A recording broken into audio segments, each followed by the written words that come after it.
लोकसभा चुनाव के परिणाम आने के 11 दिन बाद एक बार फिर ईवीएम पर सवाल उठे हैं। कांग्रेस सांसद राहुल गांधी ने 2024 के नतीजे आने के बाद पहली बार ईवीएम पर टिप्पणी की है। राहुल ने इसे ब्लैक बॉक्स बताया है और कहा कि भारत जैसे देश में किसी को भी इसकी जांच करने की अनुमति नहीं है। राहुल ने इसके अलावा एक न्यूज़पेपर की कटिंग भी शेयर की है जिसमें लिखा है कि मुंबई उत्तर पश्चिम लोकसभा सीट जीतने वाले शिवसेना शिंदे गुट के सांसद के रिश्तेदार के पास ऐसा फोन है जिससे ईवीएम को आसानी से खोला जा सकता है। राहुल से पहले मशहूर शख्सियत और टेस्ला के मालिक एलन मस्क भी ईवीएम को बदलने की बात दोहरा चुके हैं।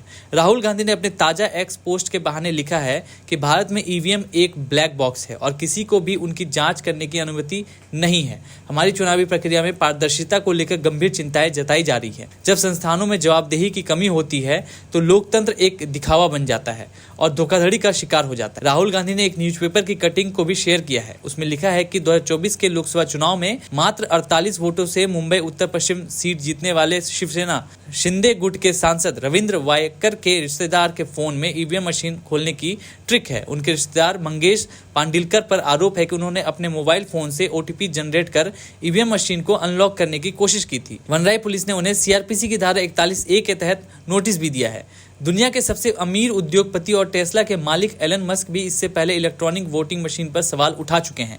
उन्होंने एक्स पर पोस्ट करते हुए लिखा था कि हमें इलेक्ट्रॉनिक वोटिंग मशीनों को खत्म कर देना चाहिए। मनुष्यों का एआई द्वारा हैक होने का खतरा भला छोटा लगे लेकिन यह अभी भी बहुत अधिक है। जानकारी के लिए आपको बता दें कि लोकसभा चुनाव के दौरान एक एनजीओ ने वोटिंग के बाद मत प्रतिशत बढ़ने पर सवाल उठाया था। Association for democratic reforms ADR नाम के एनजीओ ने सुप्रीम कोर्ट में इस बाबत आवेदन भी किया था। कोर्ट ने इस गैर सरकारी संगठन की याचिका को गंभीरता से लेते हुए चुनाव आयोग से जवाब मांगा था। एनजीओ को अंदेशा था कि मत प्रतिशत में वृद्धि का हवाला देते हुए इलेक्ट्रॉनिक वोटिंग मशीनों को बदलने की आशंका है। कोर्ट ने चुनाव आयोग को 24 मई तक जवाब दाखिल करने का आदेश दिया था। एडीआर ने चुनाव आयोग को मतदान समाप्त होने के 48 घंटे के भीतर मतदान के आंकड़े प्रकाशित करने का निर्देश देने की मांग की थी। उच्चतम न्यायालय ने 24 मई को भारत के चुनाव आयोग को मतदान के 48 घंटे के भीतर बूथ वार मतदाता संख्या प्रकाशित करने और फॉर्म 17C की प्रतियां अपनी वेबसाइट पर अपलोड करने का निर्देश देने से इनकार कर दिया था। न्यायालय ने कहा था कि वह चुनावों के बीच में ऐसा नहीं कर सकता। न्यायालय ने याचिकाओं पर सुनवाई स्थगित कर दी थी। न्यायमूर्ति दीपांकर दत्ता और न्यायमूर्ति सतीश चंद्र मिश्रा की पीठ ने गैर सरकारी संगठन association for democratic reforms ADR की अंतरिम याचिका पर विचार करते हुए कहा कि जिस अंतरिम राहत की मांग की जा रही है वह टीएमसी नेता महुआ मोइत्रा की 2019 में लंबित याचिका में मांगी गई अंतिम राहत के समान है और अंतरिम राहत देना अंतिम राहत देने के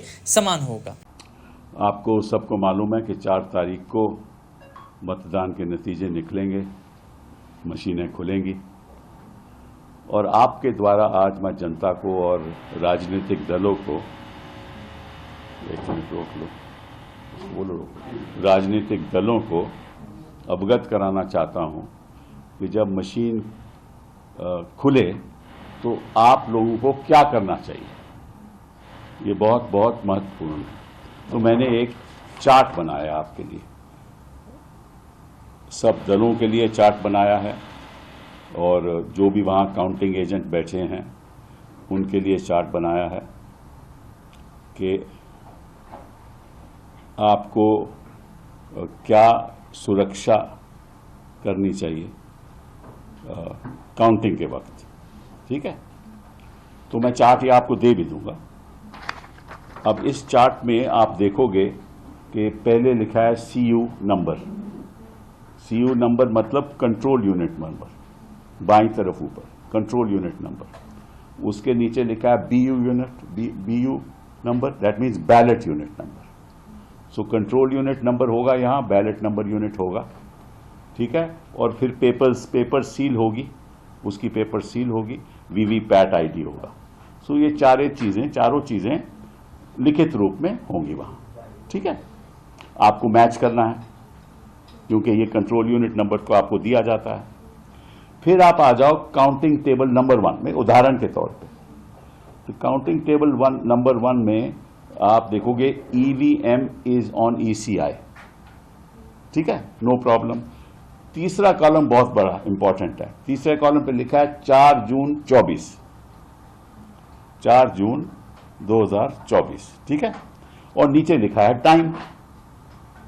टाइम मतलब कि ये रिजल्ट से पहले ये लिखित रूप में आ जाएगा 4 जून टाइम। कब मतलब कि कब ये इसका टाइमिंग कब होगा ये पता चल जाएगा आपको, ठीक है। अगर इस टाइम में अंतर हो तो गड़बड़ है। तो आपको देखना है कि इस टाइम में कोई अंतर नहीं है, क्योंकि जब भी आप काउंटिंग टेबल नंबर 1 में 4 जून का खुलेगी मशीन, तो आपको देखना है क्या टाइम है, ठीक है। उसमें कोई अंतर होगा, मतलब टाइम अलग दिखाएगा कि इसका मतलब कहीं और भी खुल चुकी है, ठीक। फिर अगला टेबल और इंपॉर्टेंट है, सीरियल नंबर। वो सीरियल नंबर भी यहां लिखित रूप में आ जाएगा ऑफ कंट्रोल यूनिट। तो सीरियल नंबर मैच हो जाएगा, कोई दिक्कत की बात नहीं है। कैंडिडेट आ जाएंगे, टोटल पोल वोट्स आ जाएगी, ठीक है ना। टोटल पोल वोट्स जब आ जाएगी तो ध्यान से इसको देखना, ताकि जब काउंटिंग में वोट ज्यादा हो तो गड़बड़ी। फिर आ जाओ आप, अब जब ये ऊपर की बातें सब हो जाएं तभी आप रिजल्ट बटन दबाने की अनुमति देना। पहले ईवीएम, पहले 4 June time, serial number, candidate, battery जो भी है, जब ये खत्म हो जाए तब आप उसको बोलना कि आप रिजल्ट बटन दबाइए, ठीक है। जब आप रिजल्ट बटन दबाएंगे तो आपको लिखेगा पोल रिजल्ट, उदाहरण के तौर पे 26 अप्रैल 2024, उस दिन मतदान हुआ होगा, ठीक है ना। तो अगर इसमें भी कोई अंतर है तो भी गड़बड़ी है। और पीएसटी का मतलब poll end, poll start timer end poll end timer. तो पोल स्टार्ट कब हुई, पोल एंड कब हुई, ये भी इसमें आ जाएगा। उसके बाद सीरियल नंबर, ये जो सीरियल नंबर पहले सीरियल टेबल के नंबर से मैच करना चाहिए। फिर कैंडिडेट और फिर टोटल वोट्स पोल्ड, उसके बाद कोई प्रॉब्लम नहीं। तो देखो, 2 चीजों पे ध्यान रखो, रिजल्ट बटन नहीं दबाना जब तक वेरिफिकेशन ऊपर कॉलम के हो जाए,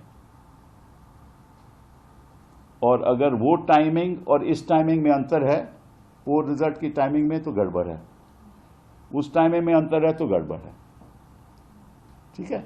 तो ये सब मैं आपको दे भी दूंगा, टेबल भी दे दूंगा। ये मैं चाहूंगा कि सारे राजनीतिक दल और सारे कैंडिडेट जो वहाँ काउंटिंग एजेंट बैठे हैं वो इसको ध्यानपूर्वक पहला कॉलम चेक करके तभी खुलवाएं। और आप हमसे जुड़े रहने के लिए सब्सक्राइब करें YouTube पर, फॉलो करें Twitter पर और लाइक करें Facebook पर। और ज्यादा जानकारी के लिए आपको टाइप करना होगा सिर्फ न्यूज नशा।